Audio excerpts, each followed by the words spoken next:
माझ्या चॅनलवर आपलं सर्वांचं हार्दिक स्वागत आहे। आजच्या रेसिपीचा व्हिडिओ आपण अवश्य पहा। तुम्हाला जर रेसिपी आवडली तर रेसिपीला लाईक करा, चॅनलला सबस्क्राईब करा आणि मित्रमैत्रिणींना नातेवाईकांना शेअर करायला विसरू नका। तर चला मग बघूया आजचा व्हिडिओ। आज आपण आल्याच्या वड्या कशा बनवायच्या ते बघणार आहोत। थंडीचे दिवस चालू आहेत त्यामुळे आलं हे गरम असतं आणि या दिवसात आल्याच्या वड्या खाल्लेल्या चांगल्या असतात। चला तर मग आपण आता हे आलं मी घेतलेलं आहे, याच्या वरची साल काढून घ्यायची आहे। आपल्याला थोडी थोडी काढून घ्यायची आहे। सगळ्या आल्याची मी साल काढून घेणार आहे। मी हे आलं आता आल्याच्या वरची काढून घेतलेले आहे स्किन, हे पहा। आणि जे खराब आलं आहे ते काढून टाकायचं। तर आता आपण हे किसून घेणार आहोत आणि किसल्यानंतर थोडं अजून मिक्सरला फिरवणार आहोत। हे आलं मी किसून घेते आहे आणि किसून घेतल्यानंतर आपण परत मिक्सरला लावणार आहोत, पहा। कारण किसून देखील तो एवढं पाहिजे म्हणावं तसं बारीक होत नाही।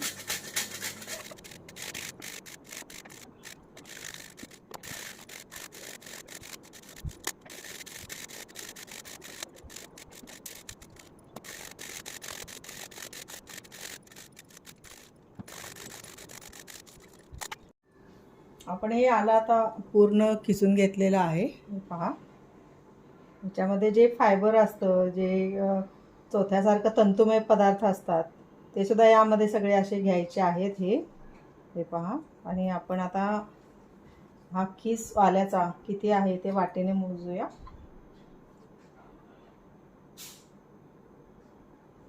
ही एक वाटी आहे।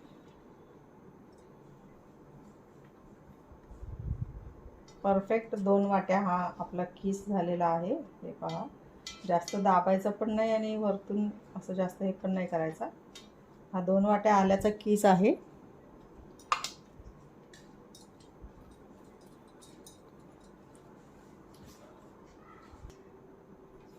तर आपला हा आल्याचा किस 2 वाट्या आहे, या वाटीने आपण मोजलं होतं। तर आता आपण यासाठी आल्याच्या वड्या करण्यासाठी गूळ घेणार आहोत, साखरेतल्या नाही बनवत आहोत। तर जेवढे आलं आहे कमीत कमी तेवढा तरी गूळ आपल्याला लागणार आहे, कारण आलं हे तिखट असतं। त्यामुळं 2 वाटीपेक्षा कमी गूळ आपण घ्यायचं नाही आहे। तुम्ही तुमच्या हिशोबाने घाला। मी आता यामध्ये 2.5 वाट्या गूळ मी सजेस्ट करेन घालण्यासाठी। तर याच वाटीने आपण मोजून घ्यायचं आहे। हा 1 वाटी गूळ झाला।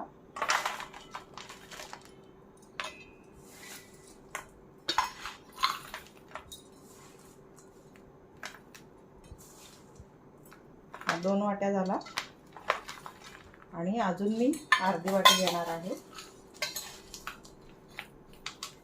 हे पहा। अर्धी वाटी साखरेतल्यापेक्षा तुम्ही गुळातल्या केल्या तर त्या जास्त परिणामकारक राहतील। तर मी 2.5 वाट्या हा गूळ घेतलेला आहे।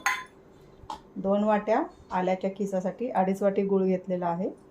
तर आता काय करूया, आपण आलं थोडं मिक्सरमधून बारीक करून घेणार आहोत आणि 1-2 वेळा फिरवल्यानंतर त्यामध्ये गूळ पण घालणार आहोत, म्हणजे त्यांचं मिक्सिंग चांगलं होईल।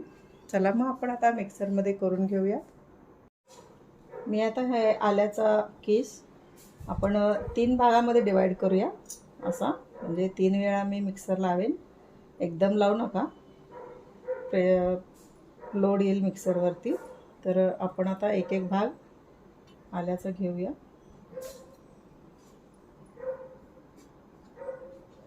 पहिल्यांदा थोडं मी मिक्सर असाच फिरवणार आहे फक्त आल्याचा, आणि नंतर आपण गूळ घालणार आहोत। हे पहा, मिक्सरमध्ये केल्यामुळं आपली आल्याची एकदम बारीक अशी पेस्ट झालेली आहे। आल्याचे वडी खाताना त्याच्यामध्ये ते तंतू लागणार नाहीत आल्याचे। तर हे पहा, असे मिक्सरमध्ये आपण एकसारखे सगळं आलं अगोदर करून घेतलं तरी चालेल आणि नंतर मग गूळ त्यामध्ये मिक्स केला शिजवताना तरी चालेल। आपण तसं करूया, पाहिजे तर पूर्ण आल्याची पेस्ट करून घेऊया पहिल्यांदा। हे पहा, आपण आता हे आलं बारीक करून घेतलेलं आहे। अशा प्रकारे आपण आता हे सर्व आलं आपण पहिल्यांदा बारीक करून घेऊयात।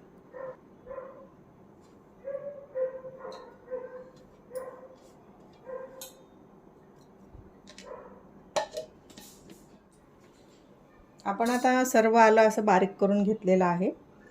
तर आपण बघूयात की आल्यामध्ये गूळ घालून बारीक केल्यानंतर कसं मिश्रण तयार होतं. थोडा थोडा गूळ घालूयात आपण. आपण आता हे मिक्सरमधून गूळ पण बारीक करून घेतला होता. थोडेफार खडे राहतील, पण ते आपण गरम केल्यानंतर ते वितळून जातील वड्या करताना. तर अशा प्रकारे आपण आता वड्या करायला घेऊयात. आपण आल्याचा किस आणि गूळ पुन्हा एकदा मिक्सरला फिरवलेला आहे. मिक्सरला फिरवण्याचं कारण एकच आहे की जे आल्याचे जे तंतू आहेत ते जास्तीत जास्त बारीक व्हावेत, असे लांब लांब दिसून येत बर्फीमध्ये. आणि आलं आहे मिक्सरमध्ये पूर्ण क्रश झालं या गुळाबरोबर देखील, त्यामुळे त्याचा आल्याचा सार पूर्ण त्यामध्ये उतरलेला आहे. हा एवढाच उद्देश. नाहीतर तुम्ही गुळाचं थोडंसं पातळ करून देखील त्यामध्ये आल्याचा मिक्सरमध्ये केलेला क्रश हा ओतून बर्फी करू शकता. परंतु असं केल्यामुळं आल्याचा पूर्ण फ्लेवर त्या गुळामध्ये उतरलेला आहे आणि मेन म्हणजे ते तंतू आहेत ते पूर्ण बारीक बारीक झालेले आहेत. चला मग आपण आता आल्याची बर्फी बनवूया. मी गॅसवरती कढई ठेवलेली आहे. आपण आता त्यामध्ये सुरुवातीला 2 चमचे आपण तूप घालूया.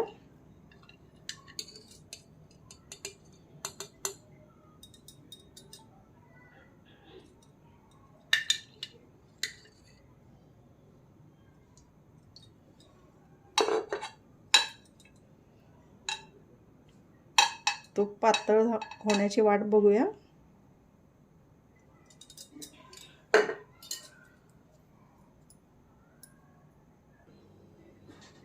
तूप आपलं पातळ झालेलं आहे. आपण आता यामध्ये जो आलं आणि गूळ आपण मिक्स करून मिक्सरमध्ये केलं होतं ते ओतूया मिश्रण.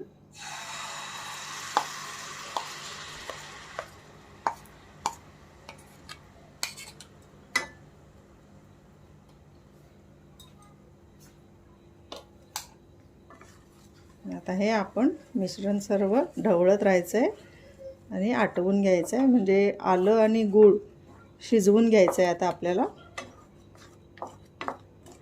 मिक्सरमध्ये गुळाचे खडे तसेच राहिलेत, काही हरकत नाही, कारण आपण आता ते गरमीमुळे मेल्ट होतील.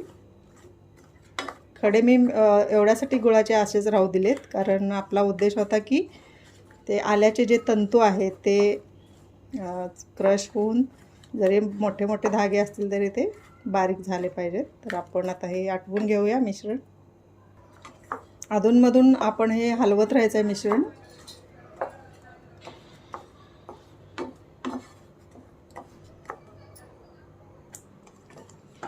आल्याच्या वड्यांमध्ये गूळ एवढ्यासाठी घालायचा कारण हिवाळ्याचे दिवस असतात आणि गुळामध्ये देखील कॅल्शियम मोठ्या प्रमाणात असतं आणि आपले स्नायू वगैरे दुखत असतात हिवाळ्यामध्ये, त्यासाठी ते उपायकारक आहे गूळ.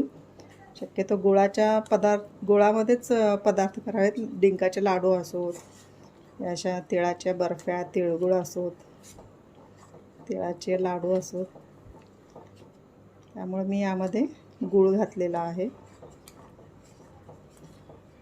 आपण बघताय आता गूळ पूर्ण मेल्ट झालेला आहे आणि कशा उकळ्या फुटा लागलेत मिश्रणाला. तर थोडं लांबच उभं राहायचं कारण हे अंगावर उडू शकतं. लांबूनच हलवत राहायचं आहे असं. आपण आता या स्टेजला यामध्ये 1 चमचा जायफळची पूड घालणार आहोत. मी जायफळ खिसून घेतलेलं आहे. हे पहा 1 चमचा आहे. तर आपण आता यामध्ये ही जायफळ घालणार आहोत. हलवायचं आहे चांगलं. म्हणजे पूर्ण त्या मिश्रणामध्ये जायफळ आपलं मिक्स होऊन जाईल म्हणून अगोदरच घालायचं. आता हे ढवळत राहायचं आहे चांगलं. आपण बघता हे आपलं आल्याच्या वडीचं मिश्रण असं घट्ट होत चाललेलं आहे. थोडं अजून घट्ट होऊ दे. आपण असंच हलवत राहायचं आहे.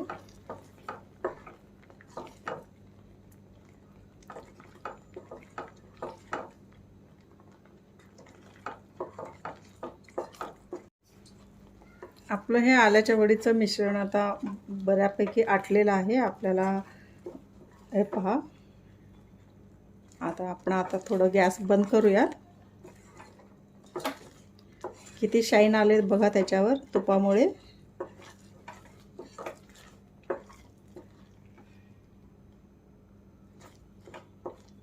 तर मी गॅस बंद केलेला आहे. आपण आता आल्याचं मिश्रण यामध्ये ओतण्यासाठी एका ताटाला तूप लावून घेणार आहोत.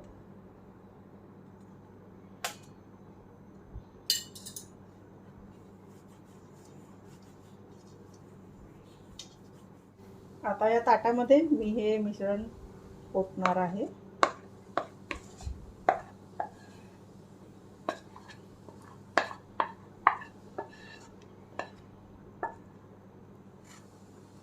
पूर्ण आपण यामध्ये काढून घ्यायचं आहे आणि स्प्रेड करायचं आहे.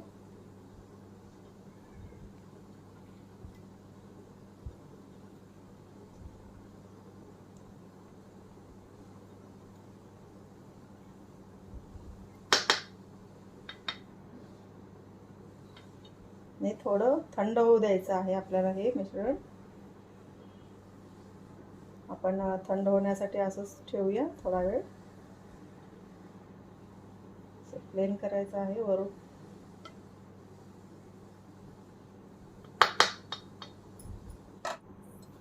मी हे मिश्रण एका ताटामध्ये ओतलेलं आहे.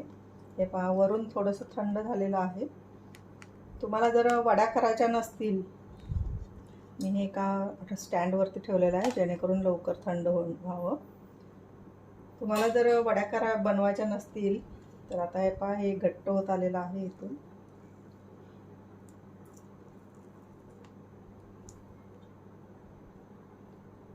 तर ह्याच्या तुम्ही अशा गोळ्या देखील करू शकता, बनवू शकता.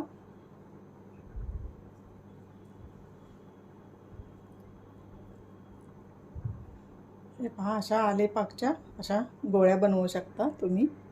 तुम्हाला जर करायच्या नसतील वड्या तर असे गोळे देखील बनवू शकता.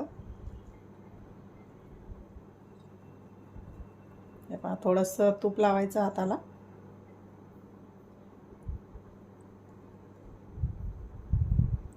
आणि ह्या अशा वड्या बनवायच्या. पहा, थोडंसं थंड झालेलं आहे, थोडं गरम पण आहे.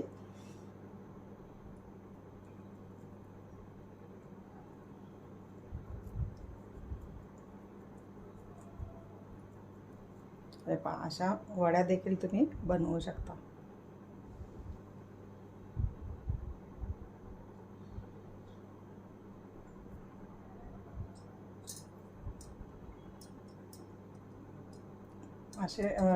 अशा आल्याच्या गोळ्या देखील बनवू शकता तुम्ही.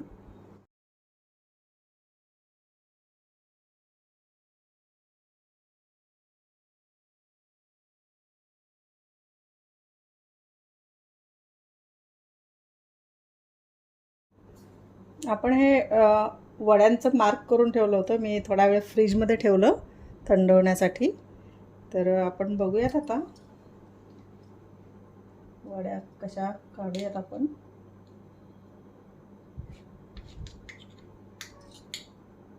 हे पहा,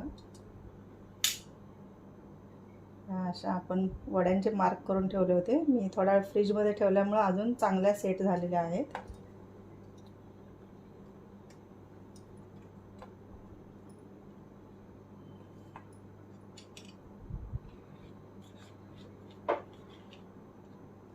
पहा,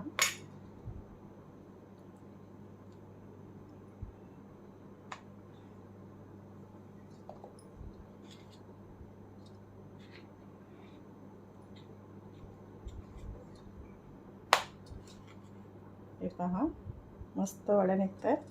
तर आपण ह्या वड्या सर्व काढून